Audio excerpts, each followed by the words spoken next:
Mazmur 8.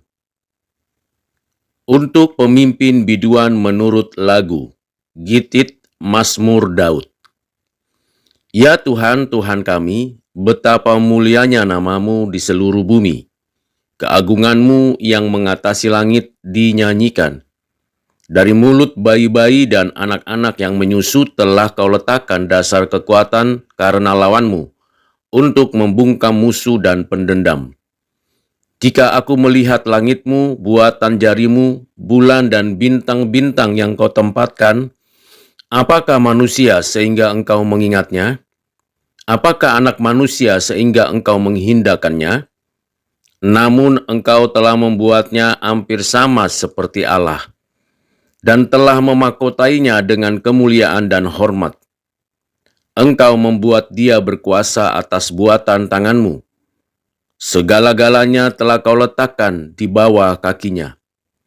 Kambing domba dan lembu sapi sekalian, juga binatang-binatang di padang, burung-burung di udara, dan ikan-ikan di laut, dan apa yang melintasi arus lautan. Ya Tuhan, Tuhan kami, betapa mulianya namamu di seluruh bumi.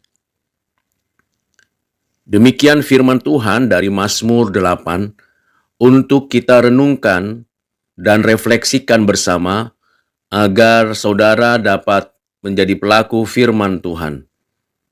Pembelajaran apa yang kita dapatkan dari firman Tuhan ini? Pembelajaran yang pertama ialah pengenalan akan Tuhan mendahului pengenalan akan diri sendiri. Sebagaimana Mazmur 8 mengatakan bahwa Tuhan adalah Tuhan yang mulia, yang menyatakan dirinya melalui karya ciptaannya, yang menyatakan kebesaran, keagungan, dan kemuliaannya di dalam seluruh karya ciptaannya. Tuhan adalah Tuhan yang berkuasa berdaulat sepenuhnya atas seluruh ciptaannya. Tidak ada satu inci pun yang Tuhan tidak berkata ini miliknya. Dan kepadanya lah kita bersujud, memuliakannya, mengagungkannya. Patutlah kita meninggikan namanya di dalam sepanjang kehidupan kita. Melalui pengenalan kita akan Tuhan yang demikian, yang telah menyatakan dirinya yang berdaulat mutlak, kita mengenal siapa diri kita sebagai ciptaannya. Pembelajaran yang kedua ialah mengenal diri kita sendiri sebagai ciptaan Allah. Manusia adalah ciptaan pribadi. Diciptakan Tuhan dari tidak ada menjadi ada. Diberikan nafas hidup, memiliki tubuh jasmani dan rohani. Memiliki pikiran, kehendak, dan afeksi yang secara bebas menentukan pilihan untuk menjalani kehidupan di bumi. Tetapi kenyataannya memang manusia sudah berdosa dan tidak mampu menyelamatkan diri dari keberdosaan, kecuali hanya dalam posisi manusia sedang berada dalam penghukuman karena keberdosaannya. Mengenal manusia adalah ciptaan pribadi, gambar rupa Allah yang telah rusak karena keberdosaan dan tidak mampu total menyelamatkan dirinya, memberikan kepada setiap orang kesadaran betapa tidak mungkinnya manusia menyelamatkan dirinya. Walaupun ada upaya untuk menahan dosa, ada upaya untuk bisa berbuat baik, tetapi semuanya menjadi sia-sia karena tidak akan bisa membuat manusia kembali di dalam hubungan yang baik, yang benar, yang suci dengan Tuhan Allah karena manusia sudah berdosa. Inilah fakta yang tidak bisa dipungkiri. Memang di dalam Mazmur 8 ini dijelaskan bahwa manusia punya kekuatan.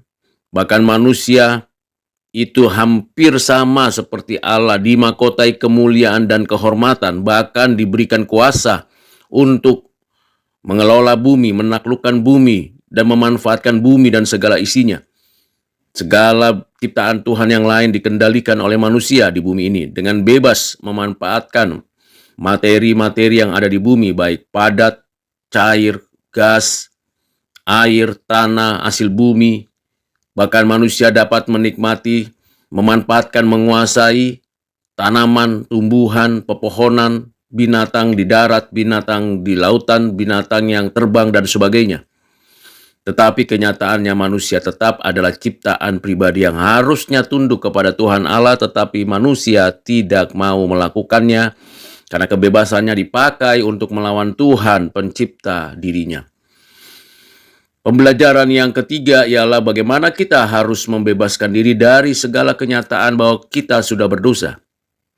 Kita tidak punya cara. Kita tidak punya jalan keluar. Manusia satu persatu tidak punya kemampuan untuk bebas dari murka dan hukuman Allah.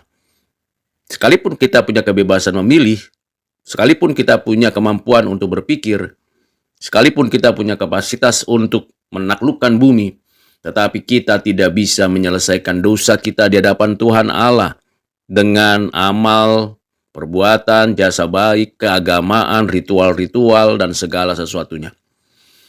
Jadi kalau kita tahu bagaimana kita menyadari bahwa kita tidak mampu menyelamatkan diri kita dari murka Allah, maka kita bersyukur bahwa Tuhan telah merancang penebusan bagi umat pilihannya. Ya, hanya umat pilihannya. Tidak semua orang diselamatkan. Tidak semua orang dipilihnya. Dari berapa miliar orang di seluruh dunia yang akan ada dan sudah ada, hanya sebagian yang diselamatkan. Hanya sebagian yang diciptakan Tuhan Allah yang mendapatkan pengampunan, penebusan menjadi miliknya dan hidup kekal untuk selamanya di langit dan bumi yang baru. Siapakah yang mendapatkan anugerah itu? Mereka yang diberikan anugerah itu berdasarkan ketetapan kasih karunia-Nya. Dan siapakah orang-orang tersebut yang ada dan hadir dalam sejarah manusia sejak Adam sampai akhir zaman? Mereka yang percaya kepada Tuhan Yesus Kristus saja. Sebab di luar Yesus Kristus tidak ada keselamatan. Di bawah kolong langit ini tidak ada seorang pun yang beroleh keselamatan, yang bebas dari penghukuman, kecuali hanya di dalam nama Yesus Kristus. Kiranya dalam pembahasan pembelajaran Mazmur 8 ini kita semakin bersyukur, berterima kasih kepada Tuhan Allah yang memberikan kepada kita firman, penguatan dan penghiburan bagi kita sebagai orang-orang percaya yang menikmati segala anugerah dan pertolongan Tuhan. Tuhan Yesus memberkati. Amin.